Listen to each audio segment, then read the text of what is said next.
ආයිබෝන් කියලා පිළිගන්නවා අදත් ඔයාලා හැමෝම. අද මම ඕගොල්ලන්ට අරන් ආවේ පවුලේ හැමෝටම වේල් 3ටම ගැලපෙන පෝෂදායේ ආහාර වේලා. ඉතින් මේක අපිට හරි ලේසියෙන් හදා ගන්න පුළුවන් මේ දවස්වල. ගොඩක් දේවල් පාවිච්චි කරලා හදන කෑම හදනවට වැඩිය අපිට පහසුයිනේ මේ වගේ සරල දෙයක් හදා ගන්න එක. ඉතින් අපේ රටේ තියෙන තත්ත්වෙත් එක්කලා අපිට මේ වගේ ලේසි පහසු කෑම වේලක් පවුලේ හැමෝටම හදන්න පුළුවන්. ඉතින් මුලින්ම ඕන වෙනවා බිත්තර එකක්. ඊට පස්සේ ඒකට මම රසායන ලුණු චුට්ටක් එකතු කරගන්නවා මේ දෙක හොඳට කලවම් කරගන්න. ඊට පස්සේ මම මේකට එකතු කරන්නේ රුලම් පිටි. නමුත් ඕගොල්ලන්ට තියෙන ඕන පිටි වර්ගයක් මේ වෙලාවේ එකතු කරගන්න. පාම් පිටි, ආට පිටි ඕන පිටි වර්ගයක් ඔයාලට පුළුවන් එකතු කරගන්න. ඊට පස්සේ රුලම් පිටි මම ග්‍රෑම් 150ක් එකතු කරලා කිරි මිලිලීටර් 250ක් එකතු කරනවා. ඉතින් කිරි එකතු කරගන්න කොටත් ඕගොල්ලන්ට තියෙනවා නම් පොල් කිරි එකතු කරගන්න. ෆ්‍රෙෂ් මිල්ක් පාවිච්චි කරන අය ෆ්‍රෙෂ් මිල්ක් එකතු කරගන්න. ඒ කිරි වර්ගත් ඕගොල්ලන්ට පුළුවන් එකතු කරගන්න. ඉතින් මේ ටික එකතු කරගෙන හොඳට කලවම් කරගන්න. ඊට පස්සේ මම සාමාන්‍ය ප්‍රමාණයේ කැරට් අල දෙකක් අරගෙන සුද්ධ කරලා මේ විදිහට කපා ගන්නවා. ඉතින් මෙතනදී මම මේ මිශ්‍රණය හදන්නේ අපේ රසට. මම හැමදාමත් කියනවා වගේ ඕගොල්ලන්ගේ රසට ඕගොල්ලන්ට පුළුවන් මේක හදා ගන්න. මම කැරට් කියුකම්බර් දෙක එකතු කරලා මේක බ්ලෙන්ඩර් කරගන්නවා. ඉතින් ඕගොල්ලන්ට පුළුවන් හොඳට අලගෙඩියක් තම්බලා මස් මාළු සැමන් මේ වගේ දෙයක් කනවා නම් ඕගොල්ලන් ඒ වගේ දේවල් එකතු කරලා හොඳ රස මිශ්‍රණයක් ටෙම්පරාදු කරලා වුණත් හදා ගන්න පුළුවන්. ඉතින් මම මේ විදියට හදන්නේ අපේ පොඩි දෙන්නට විශේෂයෙන් මේ දෙන්න කැමති විදිහක් නිසා. ඉතින් මම මේක බ්ලෙන්ඩර් කරගත්තේ ලෝල් වර්ග දෙක මේ විදිහට වෙනත් භාජනයකට දාලා ඊට පස්සේ මම මේකට එකතු කරනවා පාස්ලි කොළ. ඉතින් පාස්ලි කොළත් අවශ්‍යම නැහැ මේ දේවල්. මේකෙන් අදහසක් ගන්න මේ රෙසිපි වලින් මම ගේන හැම රෙසිපියකින්ම අදහසක් ගන්න ඕගොල්ලන්ට තියෙන විදිහට තියෙන දේවල් එකතු කරලා පොඩ්ඩක් වෙනස් කරලා හදා ගන්න.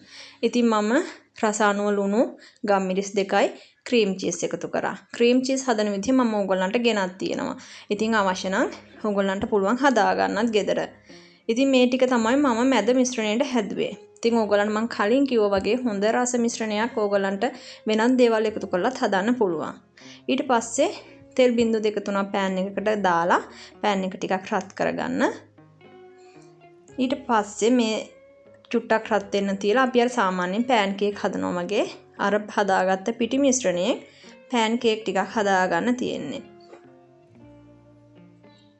ඉතින් මේ පෑන් කේක් මිශ්‍රණයටත් ඕගොල්ලන්ගේ රසට හදාගන්න සාමාන්‍යයෙන් ගෙදර ගොඩක් අපේ නම් ඉතින් මිරිස් කන්න කැමතියි. ඉතින් ඕගොල්ලන්ට මේ මිශ්‍රණයටත් පුළුවන් කැරි මිරිස් චුට්ටක් එකතු කරන්න, ගම් මිරිස් චුට්ටක් එකතු කරන්න, කරපිංච චුට්ටක් කපලා එකතු කරන්න. එහෙම නැත්නම් ඕගොල්ලන් මැද හදන මිශ්‍රණයට කරපිංච, සුදු ලුණු, රතු ලුණු මේ ඕනිම දෙයක් තියලා සැරට මිරිස් එකතු කරලා, මස් මාළු එකතු කරලා එහෙම හදා ගන්නත් පුළුවන්.